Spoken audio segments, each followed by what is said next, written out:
Oi pessoal, tudo bem? Então a gente está aqui de novo, eu e o Ivan, e a gente vai tratar hoje de um tema diferente, né? Mas sempre relacionado à epilepsia. E o que a gente vai falar hoje é a respeito da característica das crises. A gente sabe muito bem que de pessoa para pessoa essas características elas mudam, né? Inclusive durante a nossa vida, as características mudam para nós mesmos, né? Sim, assim, se você está dizendo assim como, por exemplo, a nossa própria crise com o decorrer assim vai Isso, mudando, vai claro. Conforme a gente muda o remédio e tudo, Então, né? por exemplo, eu tenho mais de 40 anos de crises, né? Então, conforme foi passando o tempo, a característica das crises foram mudando. Mudou até a intensidade, mudou a quantidade de crises que eu tinha numa época, depois mudou. Então, é claro que muito decorrente da questão do tratamento, da medicação, Claro, né? Mas algumas coisas eu percebo que são sensações que elas continuam desde o começo. Eu não sei se para você isso acontece sim, também. também, né? Eu acho que, inclusive, talvez seja já exatamente esse o motivo principal, talvez, da conversa hoje. Porque essas características pequenininhas que tem as crises, né, as ausências ou as auras, assim, elas às vezes incomodam um pouco a gente, porque o que acontece? A gente relaciona essas características diretamente com a crise, né? E aí quando a gente tem uma sensação parecida com elas, a gente já fica achando que a gente necessariamente vai ter uma convulsão, ou uma crise ou alguma coisa mais próxima a elas. Né? Por definição até médica, né?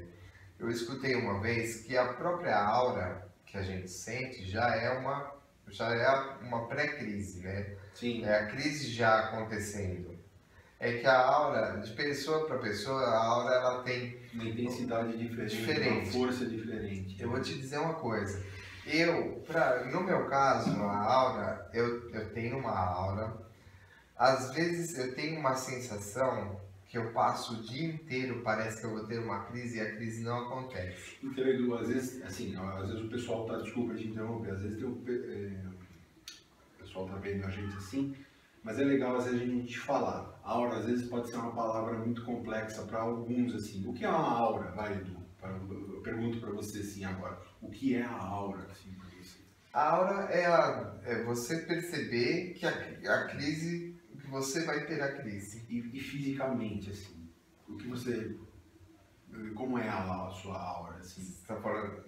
Porque é muito difícil falar. Não, eu sei que é difícil, de pessoa, como eu falei no começo. Mas o que você sente? Tipo, é uma atordoação? É uma confusão mental? Como que é a sua aura? Então, não chega a ser isso, né? Minha aura mais comum é quando eu percebo já que eu vou ter a crise, mas é uma aura muito rápida. É o tempo eu começo a ficar um pouco zonzo, assim, né? Perco um pouco essa noção de espaço, principalmente. Mas eu tento me localizar para ver onde eu estou e se eu consigo me colocar em segurança. Ou então, por exemplo, se eu estou andando com você no meio da rua e eu percebo que ali não tem um lugar para eu sentar, um lugar para eu encostar, alguma coisa que a minha crise vai acontecer, a minha aura assim, é coisa de fração de segundos perceber e falar assim, Ivan, eu vou ter uma crise. E aí, mas ela é curta e ela já acontece. Quando eu falei no começo que às vezes eu tenho essa aura durante o dia inteiro, é uma sensação que parece que vai começar justamente essa situação, né, da crise acontecer e não acontece. Aí passa um pouquinho, depois parece que vai acontecer e não acontece. Parece que vai acontecer e não acontece.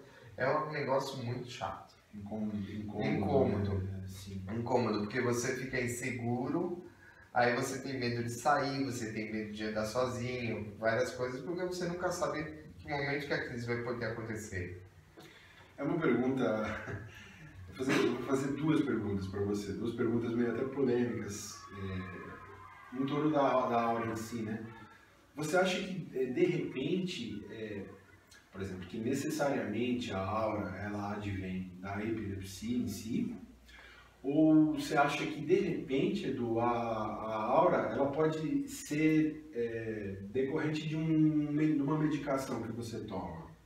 Por exemplo, você tomou uma medicação assim, aí você começa a ter uma intensidade de uma característica diferente. O que você acha, assim?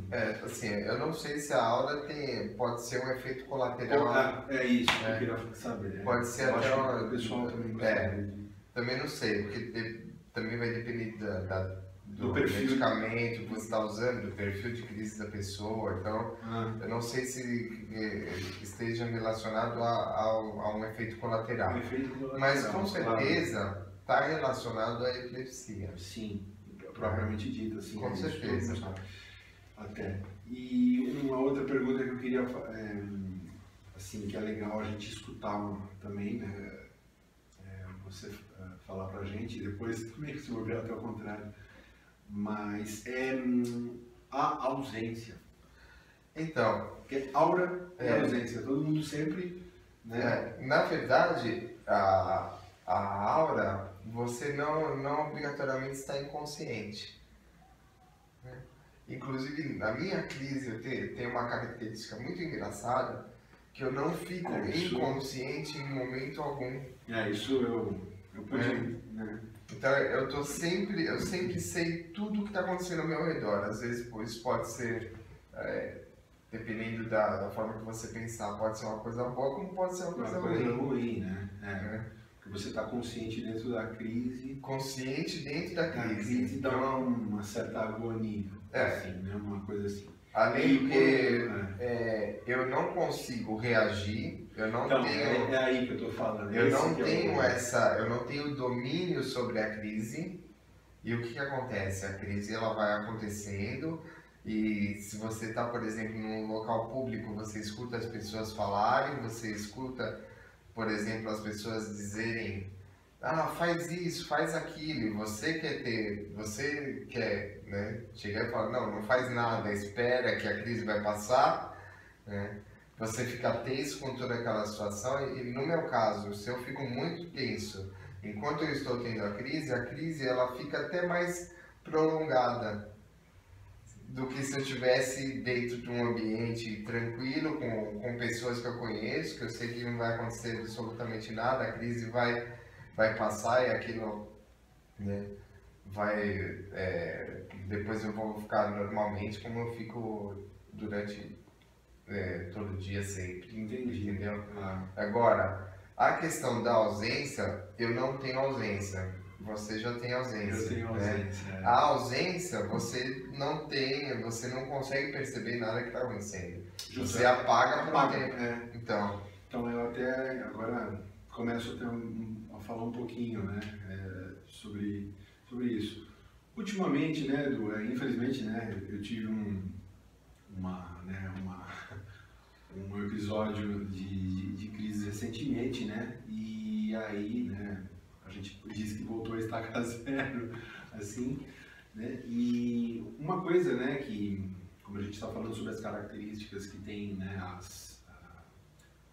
como chamamos os episódios de crise, assim, as características das crises, uma coisa que eu andei notando ultimamente são as mioclonias. Mioclonia, assim, é como se a pálpebra da gente tremesse um pouquinho, assim. E mais do que nada, quem sente mais somos nós, assim. Porque em eu falando, assim, dá a impressão que se você olhar para mim, assim, você... Não é assim. Precisa ter um olho bem clínico para você ver a pálpebra da pessoa, dar uma... É como se ela retesasse um pouquinho, entendeu? Mas a gente, assim... É por isso que quando a gente vai no consultório médico, a médica faz aquele exame né? do ponto, né? Sim, exato. Por que ela faz isso? Justamente para ver se por acaso tem... treme um pouquinho, né? Justo. E, às vezes a pessoa não sabe, né? Por que faz isso, né? Legal saber, né? Sim, claro. E o que acontece, né? E eu andei reparando uma coisa também que a elencar assim que eu acho legal, né? Narrar aqui, né? Como cada perfil de crise é diferente. No meu caso, né? Você falou que você está consciente quando você tem as suas crises, assim, né? No meu caso, eu não tenho, eu perco totalmente a consciência. E você narrou que a ausência você perde a consciência, de fato, você perde. A minha crise convulsiva, eu também perco a consciência totalmente, né? Mas olha que curioso isso que eu vou te falar.